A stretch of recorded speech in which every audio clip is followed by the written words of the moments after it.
बहुत बहुत स्वागत है आपकी हमारे नए एपिसोड जीवन गाथा में। बहुत बहुत धन्यवाद आपको। आज हमारे साथ एक यंग पर्सनालिटी बैठे हुए हैं, देखने में काफ़ी ज़्यादा हैंडसम लग रहे होंगे आप लोगों को। जी। थोड़ा सा इनके बारे में जानते हैं, थोड़ा सा अपना परिचय बताइए हमारे दर्शकों को। दिनेश कुमार पांडे मेरा शुभ नाम है।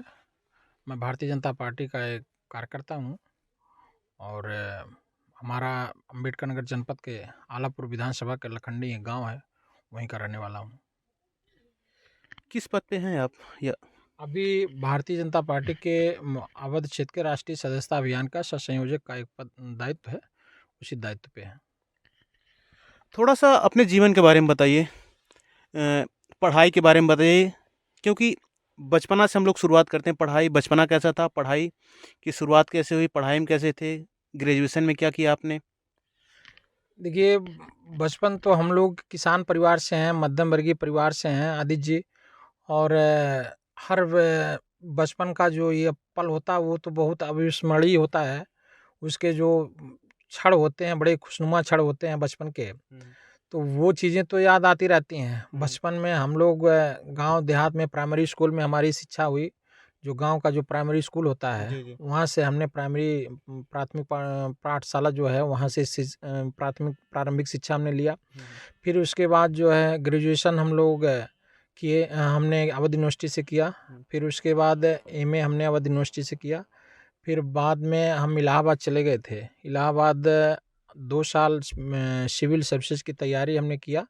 लेकिन चूंकि शुरू से ही पता नहीं क्या मन में था, समाज सेवा और देश सेवा के लिए कुछ मन में ऐसा जज्बा था, ऐसा सपना था, तो बार बार मेरी रुझान जो है वो राजनीतिक क्षेत्र में रहती थी और मेरी रुचि भी राजनीतिक क्षेत्र में रहती थी। पिताजी उस चीज़ को लेकर शुरू में बहुत नाराज़ भी रहते थे। जब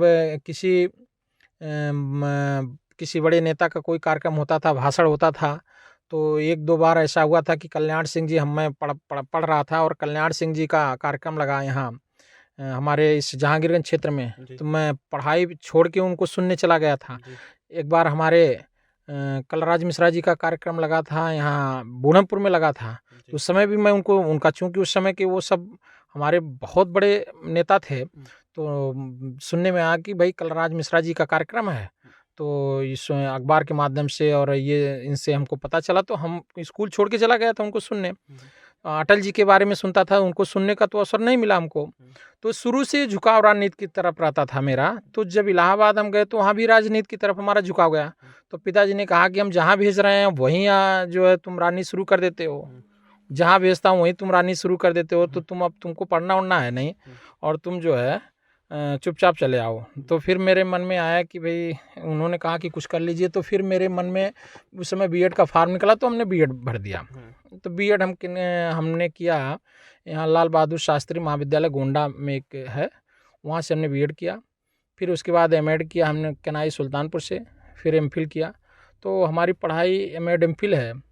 और बीच में नौकरी के लिए भी 1-2 जगह इधर उधर फार्म हमने डाला, लेकिन वही है ना कि जब मन लागा और राम फकीरी में, तो मन तो लग गया हमारा जो है इधर, तो हमारा कोई उधर रुचि नहीं रहा। और फिर आज आपके सामने समाज सेवा और लोगों के बीच में एक माध्यम से, राजनीतिक माध्यम से समाज सेवा कर रहा हूँ। राजनीतिक गुरु किसे मानते हैं आप? देखिए, राजनीतिक गुरु तो हमारे हैं। राजनीतिक गुरु का तो ध्यान किया जाता है। गुरु का नाम तो सार्वजनिक मेरी अपनी राय है कि उसको नहीं करना चाहिए। लेकिन राजनीतिक जो आदर्श हैं, मैं पंडित दीनदयाल उपाध्याय जी को मानता हूँ। और उनके जो सिद्धांत हैं, उनके जो विचार हैं, हमने राजनीति में जो उनकी किताबें हमने पढ़ी हैं, तो जो उनकी अंत्योदय योजना है, उसके तहत जो उनकी अंत्योदय की जो पंक्ति है कि पंक्ति में खड़ा हुआ अंतिम व्यक्ति का जब तक उत्थान नहीं होगा, तब तक सही माने में समाज और देश का उत्थान नहीं हो सकता। तो इस धारा को मैं साकार करते हुए पंडित दीनदयाल उपाध्याय जी को राजनीतिक आदर्श मानता हूँ। राजनीतिक गुरु हमारे हैं, उसको मैं सबके सामने नहीं बता सकता, क्योंकि गुरु जो है वो बहुत बड़ा पद होता है। वो है ना कि सब धरती कागज करूं, लेखन सब बन रहा है, सात समुंदर मस करूं, गुरगुन लिखा ना जाए। तो वो गुरु मेरे मन में है। मैं कैमरा में आपको बता दूंगा और सामने नहीं बता सकता। थोड़ा सा जीवन के बारे में और आपके जानते हैं। कॉलेज में थे, जी अच्छी खासी पढ़ाई होगी, जी जी नेता होता बनने उसमें भी पिताजी, आपने बताया कि पिताजी का जहाँ भेजे वहीं पे नेता बनने लग रहे हैं आप। तो जी। कॉलेज में थे, कभी कॉलेज वॉलेज में मोहब्बत हुई? अब ये देखिए, ये चीज़ें तो मोहब्बत तो सबसे होती है, मोहब्बत तो एक अलग-अलग पैटर्न होता है। कॉलेज की बात जो आपने किया उस समय भी हमें कैसे नहीं इनकार कर सकते हैं कि नहीं हुई। नहीं, खुल के बताइए, खुल के इसमें, नहीं, नहीं क्योंकि ये एपिसोड है जीवन अभी का। अभी हम बता देंगे तो फिर आप पूछेंगे किससे हुई, और अगर उसको बता देंगे तो कैसे हुई, तो जिससे हुई वो इस समय कहाँ है, तो उनके बारे में क्या है, तो फिर आप यहाँ से आप लोगों से एक बात बताना, फिर अपने को जो है झंझट में अरे डालना। ऐसा नहीं है। तो नहीं हुई है, ऐसा नहीं है, हुई है। मोहब्बत कौन नहीं कर सकता भाई, अगर इस दुनिया में कोई है तो मोहब्बत तो पोथी पढ़ जग मुआ पंडित भयानक को, ढाई आखा प्रेम का पढ़े सो पंडित हो, ये कबीरदास जी की पंक्ति है। तो प्रेम तो सबसे करना चाहिए, प्रेम होता ही है सबसे, प्रेम हुआ है। भाभी जी का कितना सहयोग रहता है? क्योंकि ऐसा देखा जाता है, जो जी राजनीति में रहते हैं, जी टाइम नहीं मिलता है लोगों को अपने परिवार के लिए, सुबह बिल्कुल से निकलते हैं शाम बिल्कुल। तक। कितना सहयोग रहता है, कितना गुस्सा रहती हैं? नहीं, ये बात तो बिल्कुल सही कह रहे हैं, उनका सहयोग तो बहुत रहता है, लेकिन सहयोग के साथ साथ गुस्सा भी वो होती हैं। उनको उनकी ये शिकायत मुझसे बराबर बनी रहती है कि आप समय नहीं देते हैं, आपके पास समय नहीं रहता है। और हम एक दिन वैसे ही ऐसे हमने फ़ोन किया, हमने कहा बताइए क्या है? अभी फ़ोन रखिए, हम कुछ जगह बैठे हैं, कुछ जनता की कुछ समस्या है उसको सुन रहे हैं। तो उन्होंने कहा कि फिर दोबारा उन्होंने फ़ोन किया, कहें हमारी भी समस्या सुन ली। हमने कहा क्या है? कहें हम भी जनता हैं। अब सुनेंगे नहीं, अब हाँ। पत्नी नहीं, अब हम भी जनता हैं, हमारी भी समस्या सुनिए। तो शिकायत तो उनकी रहती है, लेकिन अब चूँकि जो भी राजनीतिक क्षेत्र में है, सबके साथ ये चीज़ें होती हैं, इसलिए कि इतनी मजबूरियाँ इसमें होती हैं, समय के इसमें कोई लिमिटेशन नहीं होता है, समय की कोई प्रतिबद्धता नहीं होती है। कभी कौन आ गया, किस लिए आ गया, क्या समस्या है, क्या मजबूरियाँ हैं। तो इसलिए जब हम इस रास्ते को खुद ही चुना हूँ, तो मैं शिकायत किससे करूँ? अब उनको मैं समझ, लेकिन फिर भी इन सब चीज़ के बावजूद अगर उनका सहयोग नहीं होता, परिवार का सहयोग नहीं होता, तो निश्चित रूप से हम चाह के भी नहीं कर पाते कुछ काम। तो उनका सहयोग तो है, इसमें कोई दो राय नहीं, उनका सहयोग रहता भी है। पिताजी अब कैसे हैं? खुश हैं कि बेटा राजनीति में, क्योंकि पहले आपने ये बताया गुस्सा रहते थे, कहीं पढ़ाई के भेजें बेटा राजनीति कर रहा है, अब पिताजी का क्या? पिताजी तो इस दुनिया में अब नहीं हैं, और को मैं सादर प्रणाम करता हूँ। जब पिताजी रहते थे और जब मैं देर हो जाती थी हमको आने जाने में कहीं से, तो मैं चुपके से पीछे वाले दरवाजे से घर में पहुँचता था। तो उनको पता नहीं, जब वो माताजी से पूछते थे कि क्या हुआ, अभी वो आए कि नहीं आए?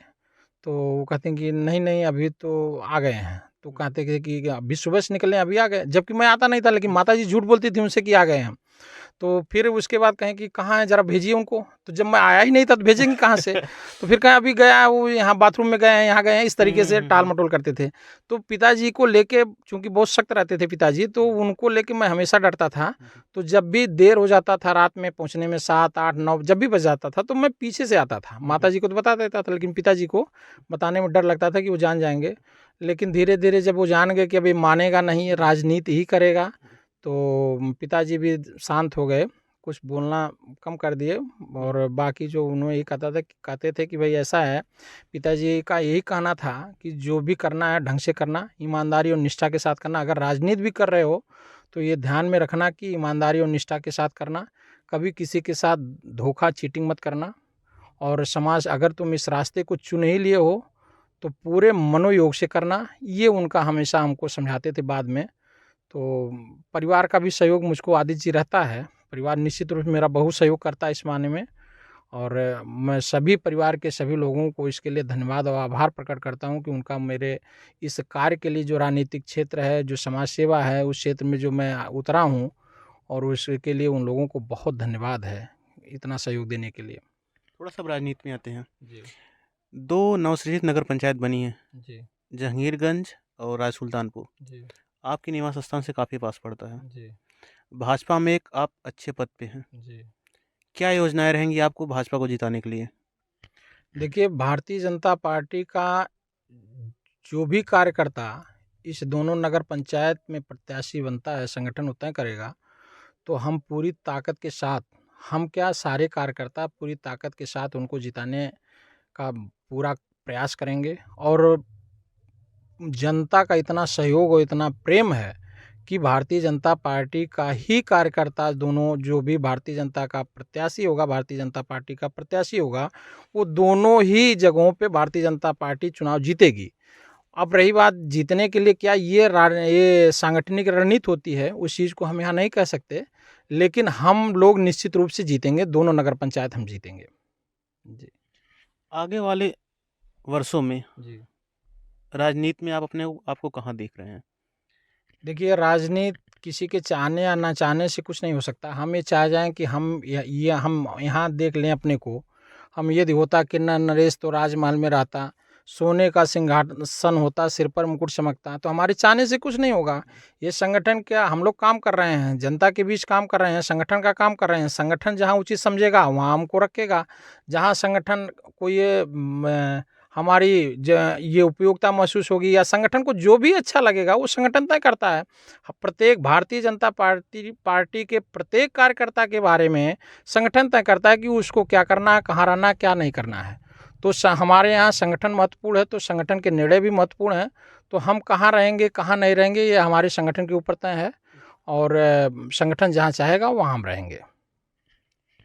एक पिछले चुनाव की बात करते हैं। जी आलापुर की जो विधानसभा सीट थी, जी सपा जीत गई, भाजपा हार गई। यहाँ से कारण क्या लगता है आपको? देखिए, चुनाव का जो हार जीत होता है, ये परिस्थितियां बदलती रहती हैं। भारतीय जनता पार्टी के प्रत्याशी अगर चुनाव यहाँ से हार गए हैं तो इसका ये मतलब नहीं है कि भारतीय जनता पार्टी के विधायक ने काम नहीं किया या भारतीय जनता पार्टी के नीतियों को जनता ने अस्वीकार कर दिया, ऐसी बात नहीं है। ये परिस्थितियाँ होती हैं, कुछ ऐसे रणनीतिक चूक हो जाते हैं, कुछ ऐसी रणनीतिक ऐसी भाई जनादेश है, जनता का जनादेश है, तो जो जनादेश मिला हमको स्वीकार करना चाहिए। अब जनादेश हमारे खिलाफ चला गया, क्यों गया, हम लोग उसकी समीक्षा किए हैं, और समीक्षा आगे भी होती रहती है ऐसे मामलों में। तो अब वो चीज़ें हम लोग किए हैं कि कहाँ से हम लोग इस चुनाव को हार गए, लेकिन ऐसा नहीं है। हारने के बाद भी भारतीय जनता पार्टी की जो अभी पूरे इसके पहले जो विधायक रही हैं श्रीमती अनीता कमल जी, उनके प्रयास से आज भी बगैर भेदभाव के क्षेत्रों में जो भी विकास कार्य हो रहे हैं करवाया जा रहा है। शासन से हर मामले के जो भी प्रकरण हैं, जो भी समस्याएं आती हैं, उसको संज्ञान में लाया जाता है। तो ऐसा नहीं है कि हमारा विधायक नहीं है तो हम इस क्षेत्र के लिए कुछ नहीं करेंगे, या भारतीय जनता पार्टी नहीं करेगी, या भारतीय जनता पार्टी की सरकार नहीं करेगी। तो भैया, हमने पहले ही आपसे बताया कि भारतीय जनता पार्टी की सरकार बगैर भेदभाव जात धर्म के सभी क्षेत्रों में विकास का कार्य कर रही है। हमारा विधायक यहाँ नहीं है, तब भी भारतीय जनता पार्टी की सरकार जहांगीरगंज के विधानसभा क्षेत्र, आलापुर विधानसभा क्षेत्र के लिए विकास के हर संभव कार्य करेगी। आपने काफ़ी ज़्यादा साहित्यिक चीज़ें बताई हैं जी काफ़ी अच्छे खासे दोहे सुनाए हैं, जी काफ़ी अच्छा लगा। जी जी सबसे अच्छा साहित्य आपको कौन सा लगता है, और कौन से सबसे ज़्यादा ऐसे कविता या दोहा बोल सकते हैं जो आपके दिल के करीब है या आपको मोटिवेट करता है? देखिए, हमको तो साहित्य में साहित्य, हालांकि हमारा साहित्य विषय नहीं रहा है, मैं इंटर तक ही साहित्य पढ़ा, इंटर के बाद फिर हमारा सब्जेक्ट चेंज हो गया। लेकिन साहित्य में हमारी जैसे हम कहानियाँ हैं, मुंशी प्रेमचंद की सारी किताबें मैं पढ़ चुका हूँ। मुंशी प्रेमचंद एक ग्रामीण परिवेश के जो उन्होंने उसको चित्रित करने का काम किया है, ग्रामीण परिवेश के जो पात्रों को उन्होंने अपनी कहानियों में, उपन्यासों में जो उन्होंने चित्रित किया है, तो वो पढ़ेंगे तो आप पढ़े भी होंगे, वो पढ़ने से लगता है कि हम इतना पुराना हो जाने के बाद भी आज भी लगता है कि किस परिवेश में वो लिखे होंगे, और लगता है कि हमारे घर की कहानी है, हमारे पड़ोसी की कहानी है, हमारे गांव की कहानी है, हमारे क्षेत्र की कहानी है। तो वो इतना जीवंत चित्रण मुंशी प्रेमचंद की कहानियों में ये ग्रामीण परिवेश का है। तो मैं मुंशी प्रेमचंद की लगभग सभी कहानियों को पढ़ा हूँ। मंत्र आप पढ़िए तो लगता है आज भी वैसी दशाएं, वैसी स्थितियाँ हर जगह बनती हैं। गोदान है, गबन है, बहुत सारी कहानियाँ उनकी हैं, नमक का दरोगा है। तो वो हमको बड़ा अच्छा लगता है, उनकी सारी कहानियाँ मैं पढ़ा हूँ। उसके बाद जो साहित्य की बात आप कर रहे हैं, साहित्य में हम रामचरितमानस को पूरा पढ़ डाला हूँ।